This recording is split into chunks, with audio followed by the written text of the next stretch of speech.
乌军无人机奔袭1500公里打击俄罗斯炼油厂。乌俄最新战报，朝鲜士兵被当作诱饵，在库尔斯克向乌军发起步兵突袭。俄军医疗短缺，将重伤人员继续派往前线。普京明确表示对谈判停火不感兴趣。以敌停火提案，解除真主党武装。以哈停火谈判进展，哈马斯希望永久停战。半岛局势最新进展，朝鲜挖掘战壕。精彩资讯马上开始。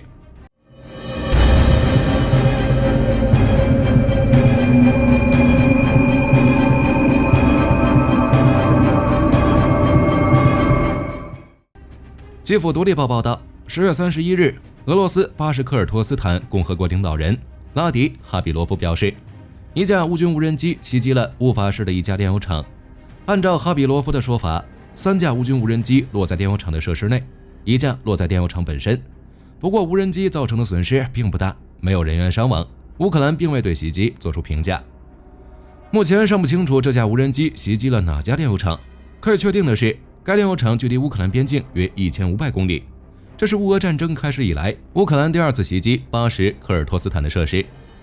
自2024年春季以来，乌军就不断发动无人机袭击，破坏俄罗斯的石油工业。在4月份时，乌克兰数字化转型部长米哈伊洛·费多罗夫就表示，乌军已经拥有航程超过1000公里的国产无人机。于是2024年4月，乌军袭击了距离边境1300公里的俄罗斯达达斯坦共和国的生产设施。9月份袭击了位于北极圈后面的摩尔曼斯克州的目标。这次袭击炼油厂属于乌军的正常攻势。前线方向，朝鲜8000名士兵充当诱饵。库尔斯克方向，乌军苏贾西北部的波格雷布基击退了俄军的排级机械化进攻。刘比莫夫卡以东，乌军正在与俄罗斯83空降旅以及第155海军步兵旅激战。就结果而言，俄军在库尔斯克的攻势为自己带来了重大伤亡。俄军第382海军步兵营的士兵在社交媒体上指责俄罗斯军事指挥部，让该营在库尔斯克地区进行了代价高昂的正面攻势，并且医疗资源严重不足。第382海军步兵营的4个突击营只剩下2个。同时，在库尔斯克方向，朝鲜士兵已经抵达前线。美国国务卿布林肯在新闻发布会上表示，大约有8000名朝鲜士兵被部署到库尔斯克地区，目前已经和乌军发生交火。在一次小规模战斗中，乌军大约消灭了大约40名朝鲜士兵。有消息称，一名来自朝鲜的伤员讲述了在库尔斯克与乌军战斗的细节。按照这名朝鲜士兵的说法，俄军承诺会建造防御工事，但事实呢，并非如此。大约40名士兵在没有任何支持的情况下被派往前线，没有事先情报，没有弹药，甚至没有武器。就当前的情况来看，俄罗斯是将这些朝鲜士兵当作诱饵，判断乌军士兵的位置，从而发起攻击。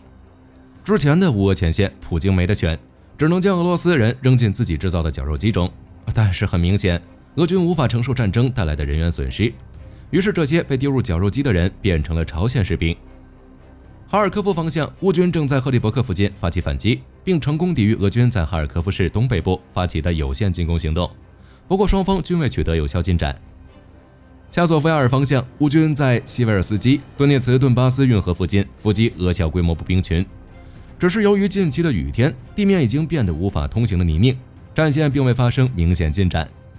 托列茨克方向，乌军沿着克里维托列奇河，从谢尔比尼夫卡向涅利皮夫卡推进，以阻止俄军进攻托列茨克。同时，按照乌克兰卢甘斯克集团军发言人阿纳斯塔西亚·博波夫尼科娃少校的说法，在托列茨克地区，俄军放缓了进攻速度，但并未减少炮击和空袭。火力军认为，俄军这是在等朝鲜士兵。乌克兰打击虚假信息中心负责人安德烈·科瓦连科在电视台上表示，朝鲜的第一批军队已经抵达顿涅茨克地区，不过这些朝鲜士兵属于工兵，目前还没有参与战场。等到这些朝鲜士兵抵达前线，俄军或许就能发起新攻势。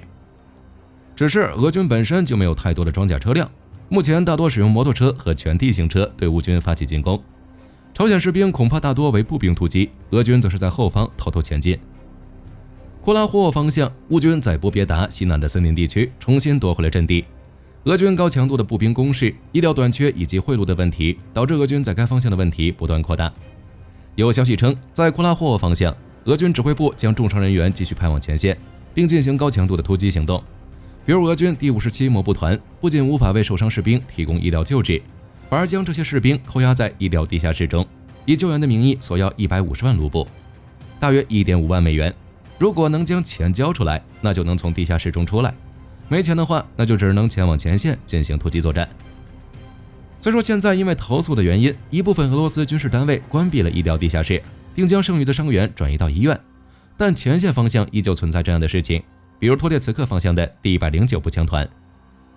南部轴线，乌军的无人机袭击了比尔江斯克的港口，并损坏了周围的建筑物。俄罗斯第4军事基地的一个炮兵营以及第7空降师的成员正在扎波罗热方向行动。有意思的是，即使前线表现不佳，普京也表示对谈判停火不感兴趣。根据彭博社报道，塞尔维亚总统武契奇在2024年10月初与普京进行了2年半以来的首次通话。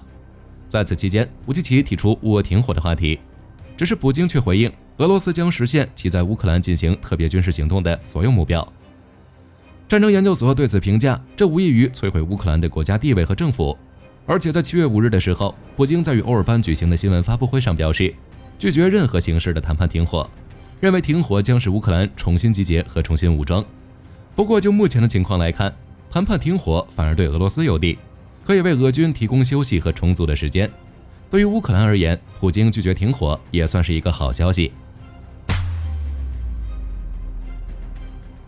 在对乌军援上，虽然欧洲与美国都没有暂停，但是武器的运送速度太慢了。泽连斯基在新闻发布会上表示，美国2024年4月批准的608亿美元援助，目前仅抵达了10%。北约之前承诺的6至7套防空系统也没能抵乌。就火力军而言，在援乌这方面，北约可以换一种方式，比如北约出钱，乌克兰出力。乌克兰北约峰会之后，丹麦、冰岛、挪威、芬兰和瑞典承诺无限期对乌克兰提供军事支持，并同意按照丹麦的模式，从乌克兰国防工业采购装备，提供给乌军，也就是北约国家提供资金，乌克兰自己制造国防装备。目前乌克兰国产的榴弹炮、无人机、远程武器已经经过实战检验，生产速度呢也大幅增加。比如博达纳自行火炮，乌军可以做到月产20辆。不过由于战争的影响，乌克兰的国家预算越来越依赖外部支持，不断扩大的年度预算赤字会影响乌克兰国防工业的发展。目前乌克兰拟议的2025预算在10月30日通过一读，计划再将 GDP 的26%用于国防和军事开支，与2024年相比，军事和国防仅增加16亿美元。在这种情况下，北约可以分一部分力量，以提供资金的方式向乌克兰提供援助。这种方式可以使武器更快抵达乌俄前线，还可以刺激乌克兰的国内经济。以黎停火方面，美国起草了一份停火提案。以色列公共广播公司发表了一份美国起草的停火提案，草案建议由国际调解员确定开始停火的日期，并开始为期60天的实施期。在此期间，真主党停止攻击以色列，以色列国防军也将停止黎巴嫩南部的地面行动，并在7天之内从黎巴嫩完全撤军。之后，黎巴嫩政府的武装部队会在停火结束前向南部部署1万名士兵，负责监控以色列与黎巴嫩边境，包括陆地、海上和空中过境点，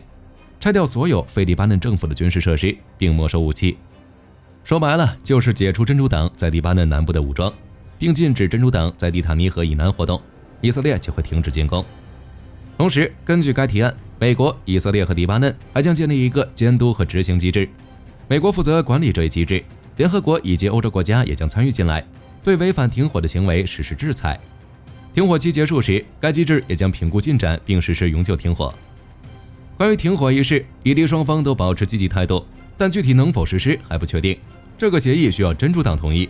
即使真主党的领导人同意，在指挥和控制网络受到严重破坏的情况下，其基层的武装力量也许还会与以军交火。此外，在黎巴嫩南部还有一些其他武装，比如哈马斯就经常从黎巴嫩南部向以色列发动袭击。如果停火协议未能达成，美国将支持以色列在黎巴嫩南部的军事行动，直到以色列以自己的手段达成以上条件。尽管以色列给出了离异停火的相关协议，但其军事行动仍在继续。10月31日，以色列国防军第205装甲旅找到并摧毁了真主党在黎巴嫩西南部藏匿的地下基础设施、观察站和武器，并清除了一名真主党反坦克部队指挥官穆罕默德·哈利勒·阿里扬。在黎巴嫩东部地区，以军袭击了贝卡谷地的一处真主党燃料库。11月1日，以色列国防军发言人发布警告，要求贝鲁特南郊5处建筑附近的居民撤离至500米开外，理由是其位于真主党设施附近。随后，以军对这些建筑发起空袭。与此同时，以色列在加沙地带的行动也在继续。在加沙地带北部，以色列国防军第162师突袭了贾巴利亚地区数十个武装营地，并将继续在该地区进行清理行动。此外，以色列国防军还袭击了拜特拉西亚、加沙城、杰巴利耶地区，据称有造成真主党武装人员伤亡。在加沙地带南部，以色列国防军第252师继续在内扎里姆走廊周围开展行动，另有第143师在费城走廊周围开展行动。在加沙地带中部，以色列国防军袭击了麦加齐地区。值得一提的是，当以色列军队行动的同时，真主党也在进行反击。在黎巴嫩东南部的西亚姆附近，真主党声称对以色列军队发动了13次独立的迫击炮和火箭袭击。另外，真主党还向以色列本土发动了袭击。在以色列东北部，真主党发动了火箭弹袭击，并向以色列据点发射了自杀式攻击无人机。在以色列西北部，真主党也向阿卡发射了火箭弹。除此之外，真主党还在尝试从叙利亚向黎巴嫩运送武器，但这一意图被以色列识破。以色列派遣空军袭击了真主党设立在黎巴嫩、叙利亚边境的弹药库。从局势上来看，尽管真主党还在试图进行反击，不过据相关媒体报道，真主党似乎已有停火的意愿，但前提是真主党只接受该组织认为合适的条件。这也就意味着真主党应该是不满意利益提出来的停火协议，大概率会有附加要求。但考虑到以色列目前处于绝对谈判优势地位，可能并不会同意对自身不利的条件。另一方面，除离异停火有进展外，以哈停火也有了最新状况。10月31日，根据法新社报道，以色列情报及特别行动局局长戴维·巴尔内亚近期在卡塔尔与美国中央情报局局长威廉·约瑟夫·伯恩斯、卡塔尔首相穆罕默德·本·阿卜杜勒·拉赫曼·阿勒萨尼就以哈停火谈判问题进行了详细讨论。美方认为，如果能达成短期停火，可能会对以后的长期停火带来帮助，因此可能会向哈马斯提出一份时长不到1个月的短期停火协议。协议中将包括交换扣押人员以及增加对加沙地区援助等条款。但哈马斯高阶官员努努表示，哈马斯愿意与以色列达成永久停战，但不愿意达成任何短期的停火协议。根据自由时报报道，近日在社交媒体上流传了一段影片，显示一架疑似装备隐身能力的无人机在黎巴嫩南部海岸附近飞行。接着，美国防务博客对此事进行了深度报道，其指出，通过比对这架无人机的外形，发现其与美国诺格公司研制的 RQ-180隐身无人机极其相似。另外，根据美军日前外泄的情报文件显示，以色列空军确实具备执行远程隐身侦察任务的能力。例如，以色列曾在去年10月15日至16日派遣隐身无人机执行跨境情报搜集任务，目标区域涵盖伊朗等国。美国国家地理空间情报局同样就此事进行表态，其指出，以色列空军在南部拉蒙空军基地部署过类似的无人机，并且有具体的卫星影像，显示基地人员正在为相关无人机检测并补充装备。另外，通过还原上述流传影片的尺寸比例，估计这架无人机翼展约16米，与拉蒙空军基地的机库尺寸相符，因此该机型可能已服役于以色列空军。最后，相关专家据此猜测，以色列应该是已经拥有了一支先进的可执行跨境侦察任务的隐身无人机队。根据韩联社报道，朝鲜此前发射的洲际弹道导弹名为火星19，是该国去年年底发射的火星18的升级版，其以11轴机动发射车搭载，可能采用玉田的固态推进燃料。在朝鲜发射该导弹后，美国国务卿布林肯、日本外务大臣岩屋义、韩国外交部长赵对列三方进行了紧急通话，要求朝鲜立刻停止此类行为。但金正恩回应称，此次试射是合理的军事行动。随后，韩国与驻日美军出动了多达110架军机和无人机，在韩国西海和中部内陆空域进行战术飞行与精确轰炸。其中，韩国出动了 F-35A、F-15K、KF-16、FA-50战机以及 KC-330、MC-130K 等多个机种。美军则出动了陆战队的 F-35B、空军的 F-16、A-10以及 MQ-9 无人机。此外，韩国还特意发布了 F-15K 战机投放 GBU-12 炸弹，精准炸毁模拟导弹发射车的影片。此外，美联社报道，朝鲜在炸毁京义线与东海线铁路后，就立刻挖掘战壕。